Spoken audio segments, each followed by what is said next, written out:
We hear about AI changing the world pretty much every day, right?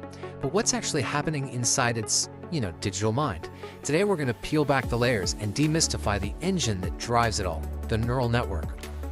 Alright, so here's our game plan. First, we'll look at where the whole idea came from, a little inspiration from biology. Then we'll see how we actually build a digital brain from the ground up. We'll get into the big mystery of how it learns, reveal the secret sauce that makes it all work, and finally, we'll understand why this whole thing is such a massive deal. So, where did this crazy idea even come from? Well, you might think it's all computer science, but actually, the original spark came from biology. It's this brilliant bit of reverse engineering, really, trying to copy the most powerful learning machine on the planet, our own brain.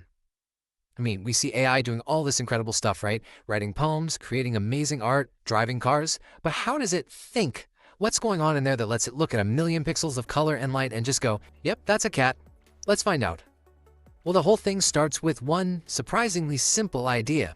Some very smart people decided to build a digital version of the basic building block in our own heads, the biological neuron. So, in the world of AI, this becomes a tiny, simple little data processor. Okay, but one single neuron? It can't do much on its own. The real magic, just like in our brains, happens when you link millions or even billions of them together into this massive, complex web. So, let's see how we go from one simple unit to a full-on digital brain.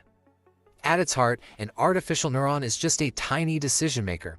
It takes in a bunch of information, decides how important each piece is, those are the weights, and then, based on all that, it decides whether to fire off its own signal. It's a simple little calculation, that's it, but it gets powerful when it's repeated millions of times. So you don't just have a big jumble of these neurons, they're organized neatly into layers. You've got your input layer, which is where the raw data comes in, you've got an output layer, which gives you the final answer, and then in between, you have what are called hidden layers that do all the real work. And here's the thing, when you hear people say deep learning, this is all they mean. It's just a network with a lot of these hidden layers, that's it. It's not some dark magic, it's just about adding depth. Now, this is absolutely crucial.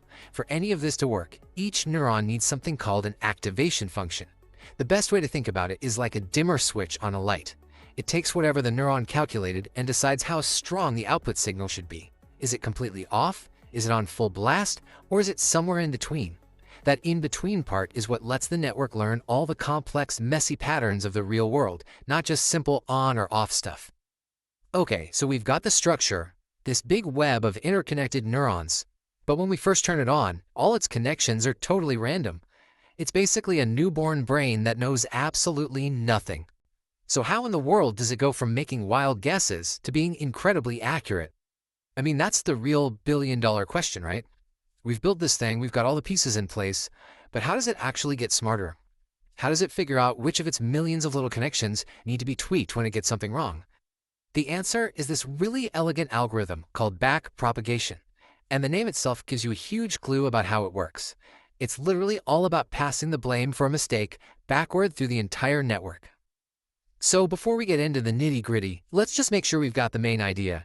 Imagine the network makes a bad guess. Backpropagation is the clever detective work that figures out which connections were the biggest culprits, starting from the very end and working its way all the way back to the beginning. The whole training process is just a loop of these 4 steps, over and over and over. 1. The forward pass, where the network makes a guess. 2. Calculate the error, where we see how wrong it was. 3. The backward pass, where we assign the blame. And 4. Update the weights, where we tweak the connections to make a slightly better guess next time. And this can happen millions, even billions of times. Let's look at a really simple example. So on the left, you see our inputs, 2 and 3. They flow forward to the network, get multiplied and added up, and boom, it spits out a guess, 30. That's it. That's the forward pass. Okay, now for the cool part. Let's say the correct answer was supposed to be 35. Our network guessed 30, so we're off by 5. The backward pass kicks off by looking at that very last step and asking, all right, how much did each of the connections leading right here contribute to that final error? It's the first step in tracing the blame. And this is where a handy tool from calculus called the chain rule comes into play. But hey, don't worry, you do not need to be a math genius to get this. The chain rule is just the formal mathematical way of passing that blame backward, one layer at a time. It lets us calculate exactly how much each and every connection influenced that final mistake. So while the math behind the scenes might seem a little intense, the process itself is just a series of very clear, very logical, and repeatable steps. It's not magic, it's just math. And we just keep doing this, working our way backward through the whole network until we figured out precisely how much every single connection was responsible for the final error. What we end up with is a perfect roadmap. It's called a gradient that tells us exactly which direction to nudge every single dial in the network to get a little bit closer to the right answer on the next try. Now, if you're sitting there thinking, there is no way I could do that by hand for millions of neurons, well, you're right. And here's the best part. Computers do all the heavy lifting for us. Modern tools like TensorFlow and PyTorch automate this entire complex process. It's called automatic differentiation, and it's what lets us build and train these massive city-sized networks without having to touch a single derivative ourselves. So, we have this incredible learning machine that gets better by correcting its own mistakes. But so what? Why is that idea so powerful? What does that actually let us do? It all comes down to this kind of mind-blowing mathematical reality called the universal approximation theorem. Basically, what it says is that a neural network, if it's big enough, can learn to approximate any function. Now think about that for a second. Translating French to English? That's a function. Spotting a dog in a photo? That's a function. Predicting the weather? Also a function. A neural network can learn to model almost any relationship and data you can imagine. So let's bring this home. What are the big takeaways? On one hand, you have incredible power. These networks can find important patterns all by themselves, straight from raw, messy data. But there's a huge catch, a big danger called overfitting. This is where the network doesn't actually learn the pattern, it just memorizes the training examples you showed it. It's like a student who memorizes the answers but can't solve a new problem. To stop this, engineers use clever tricks like early stopping, which is basically telling the network to stop training before it starts to cheat. And that kind of leaves us with one final big thought.